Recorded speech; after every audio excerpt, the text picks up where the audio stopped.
तो ये दोनों नोट देखने में एक जैसे है, इसमें आप देख के पता नहीं कर पाओगे कि इसमें ओरिजिनल कौन सा है, डुप्लीकेट कौन सा है। दोस्तों, क्या आप भी सोच रहे हैं कि कैसे फ्रॉड लोग नकली नोट छापा करते हैं और उनको भाई ये काम करने में किस चीज की जरूरत होती है, या फिर हमारे देश में कहां-कहां ऐसे मामले पकड़े गए हैं जहां पर ये नकली नोटों की छपाई होती है। तो अगर आप भी इन सभी सवालों के जवाब जानना चाहते हैं तो आज की वीडियो में हम आपको इन सभी सवालों के जवाब देने वाले हैं। बस आप बिना स्किप किए वीडियो को एंड तक देखें। दोस्तों, सबसे पहले हम आपको उन सभी मामलों से रूबरू करवाते हैं जहां पर ये नकली नोट बनाने वाले लोग कई दिनों तक सुर्खियों में बने रहे थे।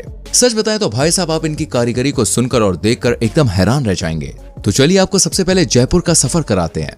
दोस्तों, जयपुर में हुआ ये नोटों का कांड तो भाई आपको बिल्कुल एक फिल्मी कहानी जैसा लगेगा, जिसके हीरो हैं ब्रिजेश मौर्य।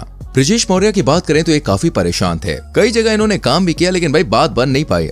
असल में इनके भाई की तबीयत खराब थी, उसका इलाज कराना था, पर पैसे ना होने की वजह से इन्होंने हर जगह हाथ पैर फेंके, लेकिन हर जगह से रिजेक्शन मिला। फेलियर को देखते हुए इन जनाब को कोई रास्ता नजर नहीं आया। तब उस समय पर ज्यादा पैसे की चाह में ये भाई साहब नकली नोट बनाने के धंधे में कूद पड़े। यही नहीं दोस्तों, इन जनाब के कारनामों से तो आप एकदम हैरान रह जाएंगे। ये भाई साहब अनपढ़ हैं और लखपति बनने की चाह ने दोस्तों इनको यहाँ पे लाके खड़ा कर दिया। और हाँ, इन्होंने नकली नोट को छापने के लिए यूट्यूब का सहारा लिया और यूट्यूब से नॉलेज लेकर इन्होंने अपने धंधे की शुरुआत की। लेकिन भाई जब इनकी हरकतों का खुलासा हो गया तो इन्हें जेल का सफर तय करने में भी समय नहीं लगा। शुरुआत में तो ये नकली नोटों की छपाई का काम किया करते थे, लेकिन जैसे जैसे मुनाफा देगा तो भाई इनको पैसों का लालच बहुत ज्यादा बढ़ गया। यहाँ तक कि इस शख्स ने इस काम को करने के लिए एक किराए का मकान ले लिया और लग गए नकली नोटों की छपाई करने में। अब भाई इनका धंधा तो इस तरह से आसमान छू रहा था कि रात भर तो इनकी छपाई का काम चलता और दिन में नोटों की डिलीवरी की जाती थी। इनके मुनाफे की बात की जाए तो 1 लाख रुपए के नकली नोट के बदले इन्हें 40,000 रुपए मिला करते थे। आपको बता दें कि जब इनका ये कारनामा पकड़ा गया तब इन्होंने पुलिस को सब सच सच बता दिया। ब्रिजेश का कहना था कि उसने 5 महीने में 8 लाख नकली नोटों की मार्केट में सप्लाई की। वाह, जहाँ भाई साहब एक तरफ यूट्यूब को अच्छी स्किल्स सीखने के लिए यूज किया जाता है, तो इन जनाब ने यूट्यूब की मदद से नकली नोटों की छपाई शुरू कर दी। अब आप सोच रहे होंगे कि बेचारा अनपढ़ था, पैसे कमाने के लिए और गरीबी की वजह से इसने ऐसा किया। लेकिन भाई मैं आपको बता दूं, इस काम को करने वाले सिर्फ अनपढ़ जैसे लोग ही नहीं है, बल्कि अच्छे खासे पढ़े लिखे लोग भी हैं। तो चलिए आपको दिखाते हैं नकली नोटों का दूसरा मामला। अभी आपको मैं लेके चल रहा हूँ हमारे देश की राजधानी दिल्ली की तरफ। यहाँ पर कुछ समय पहले पुलिस ने ऐसे 2 होनहार जाबाजों को पकड़ा था, जिन्होंने भाई कोर्स तो ग्राफिक डिजाइनिंग का किया था, लेकिन इन्होंने अपना पूरा दिमाग नकली नोटों की डिजाइनिंग में लगा दिया। असल में दोस्तों इन्हें पैसों की गर्मी इतनी अच्छी लगी कि अमीर बनने के लिए इन्होंने ये नहीं देखा कि अपने करियर को डुबो रहे हैं और लग गए नकली नोटों को छापने में। मैं आपको बता दूं, इस काम को अंजाम देने वाले ये युवा केवल 23 और 25 साल के थे। इन्होंने अपने हुनर को सही जगह यूज करने के बदले गलत जगह पर यूज करना शुरू कर दिया। असल में नोटबंदी के समय पर इन्हें एक रास्ता नजर आया जहां इन्होंने दिमाग चलाकर हरे और गुलाबी रंग के नोटों की छपाई करनी शुरू कर दी। भाई इनका ये काम तो इस तरह से किया जाता था कि इन 500 और 2000 के नोटों को नकली मानने के लिए कोई राजी ही नहीं होता था। अब इनकी नोट छपाई के धंधे की बात करें तो भाई इन्होंने केवल 1.5 महीने में ही तकरीबन 7 लाख नकली नोट छाप डाले थे। वेल दोस्तों, पुलिस के मुताबिक ये दोनों भाई नोट छापने के पुराने खिलाड़ी थे। इन्होंने शुरुआत 100 रुपए के नकली नोट छापने से की, फिर इन दोनों के बीच अचानक लड़ाई हो जाने की वजह से नोटों की छपाई बंद हो गई।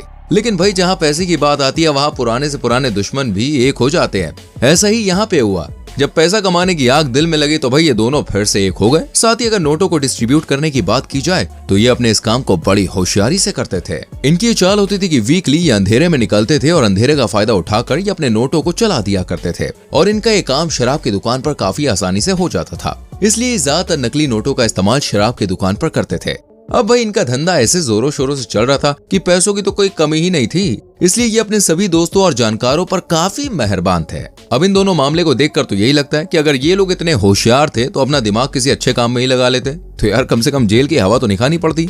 और फ्रेंड्स, आपको नकली नोटों के तीसरे मामले की तरफ लेके चलते हैं। तो भैया आ जाओ यूपी। उत्तर प्रदेश के 3 जवानों ने नकली नोटों का धंधा खूब जोरों शोरों से चलाया, लेकिन जब इनके धंधे की खबर पुलिस को हुई तो इन तीनों को पुलिस ने धर दबोचा और ले गई इन्हें जेल की सलाखों के पीछे। इन तीनों के पास से 3000 नकली नोटों की गड्डियां बरामद हुई। साथ ही नोटों के अलावा लैपटॉप, स्कैनर प्रिंटर और कुछ मोबाइल फोन्स भी बरामद हुए। इसके बाद जब इस नकली नोट बनाने वाले गैंग से पूछा गया तब इन्होंने सब कुछ साफ साफ बता दिया कि ये किस तरह से अपने काम को अंजाम दिया करते थे। इस दौरान इन्होंने ये भी बताया कि 10,000 के नकली नोटों को बनाने के लिए इनको सिर्फ 450 रुपए का खर्चा आता है।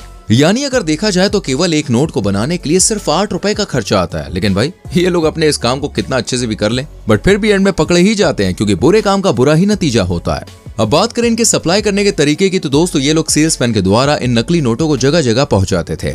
यानी कि सेल्समैन के द्वारा सभी नकली नोटों को ठेकों तक 10,000 की गड्डियां पहुंचाते थे, जिसके बदले में इन्हें और ठेकेदारों को 5,000 रुपए तक का फायदा होता था। उसके बाद तो भैया ये ठेकेदार अपने कस्टमर को जाली नोट चला दिया करते थे। लेकिन भाई असल में देखा जाए तो ये नकली नोट छोटी मोटी दुकान पर नहीं चल सकते, और साथ ही बैंक जैसी जगहों पे तो पॉसिबल है ही नहीं, क्योंकि वहां पे लगी होती है मशीन जो नकली नोट को पकड़ लेती है। मैं आपको बता दूं, इन कंप्यूटराइज्ड मशीनों की मदद से ही आरबीआई ने 2020 में लगभग 5 करोड़ 40 लाख के नकली नोट पकड़े थे। साथ ही 2021 की बात करें तो इस साल में 100 रुपए के जाली नोट पकड़े गए थे, जो लगभग करोड़ों की वैल्यू के थे। वहीं इसी साल 500 के नकली नोट भी बरामद हुए, जो लगभग 40,000 थे। इनकी वैल्यू की बात करें तो ये करीब 20 लाख के आसपास की थी। इस तरह से कई जगहों पर इन नकली नोटों को पकड़ा गया था। दोस्तों, अगर देखा जाए तो आज भी हमारे देश में नकली नोटों का लेन देन चल ही रहा होगा, जिसकी वजह से कभी कभी नकली नोट हमारे पास भी आ जाते हैं। लेकिन आप सोच रहे होंगे, भाई नोटों को किस तरह से पहचाना जाए और किस तरह से इस नकली नोट के धोखे से बचा जाए? तो फिक्र नॉट दोस्तों, हम आपको बताते हैं। लेकिन उससे पहले अगर आपने हमारी वीडियो को लाइक नहीं किया तो जल्दी से लाइक कीजिए, और चैनल पर नए हैं तो प्लीज सब्सक्राइब करके बेल आइकन प्रेस करें। तो दोस्तों, नकली नोटों को पहचानने का तरीका ये है कि जब हम असली नोटों को हल्का सा फोल्ड करते हैं, यानी कि मोड़ते हैं, तो ओरिजिनल नोटों के सिक्योरिटी थ्रेड का कलर ग्रीन से ब्लू में बदल जाता है, जो अगर नकली नोटों में देखा जाए तो ऐसा होना नामुमकिन ही है। पर भैया पता नहीं इन फ्रॉड्स के शातिर दिमाग में कहां से आता है ये आइडिया कि नामुमकिन को भी मुमकिन बनाने की जुगाड़ में लगे रहते हैं। अब हम दूसरे तरीके की बात करें तो इन बड़े नोटों को रोशनी की तरफ ले जाते हैं। देखिए, ऐसे टाइम में हमें गांधी जी का वाटरमार्क नजर आता है नोट में, जो नकली नोट में नहीं आता। इसलिए नकली नोट को पहचानने का सबसे अच्छा तरीका है। साथ ही आपको बता दें, असली नोट में वैल्यू ऑफ मनी देवनागरी में लिखा होता है, और हाँ, अशोक स्तंभ भी प्रिंट होता है, जो रफली प्रिंट होता है, जिसे छूते ही असली और नकली का अंतर पता चल जाता है। तो भाई लोग, आप इस तरह से नकली नोटों को पहचान सकते हैं और अपना नुकसान होने से बचा सकते हैं। अब आपके दिमाग में एक सवाल जरूर खटक रहा होगा, आखिर ये शातिर लोग नकली नोटों को कैसे बनाया करते हैं? तो भाई हम है ना आपको सब बताएंगे। ये लोग नकली नोटों को बनाने के लिए दोस्तों कोई आम कागज का नहीं बल्कि खास से पेपर का यूज करते हैं, जिसको आरबीआई द्वारा यूज किया जाता है। इसकी शुरुआत की बात करें तो सबसे पहले असली नोटों को स्कैन किया जाता है प्रिंट स्कैनर के जरिए। फिर इसके बाद दोस्तों ये लोग उस खास पेपर पर उसे प्रिंट कर दिया करते थे।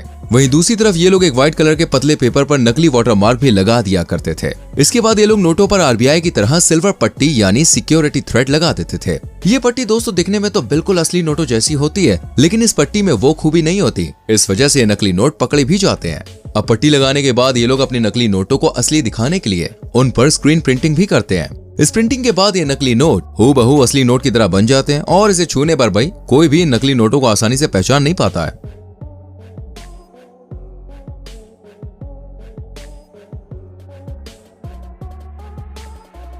तो दोस्तों, इस तरह से नकली नोटों को छापकर मार्केट में डिस्ट्रीब्यूट कर दिया करते थे ये लोग। तो हमने आपको नकली नोटों से बचने का तरीका बता दिया है। अब आप हमें कमेंट करके बताइए वीडियो कैसी लगी। क्या आपको नोटों को पहचानने की जानकारी थी? मुझे बताना जरूर। वीडियो को लाइक और शेयर करना। आने वाली वीडियोस को देखने के लिए चैनल को सब्सक्राइब करके बेल आइकन प्रेस करें, जिससे आने वाली वीडियोस आपसे मिस ना हो। सो मिलते हैं अगली वीडियो में। Till then bye bye, take care.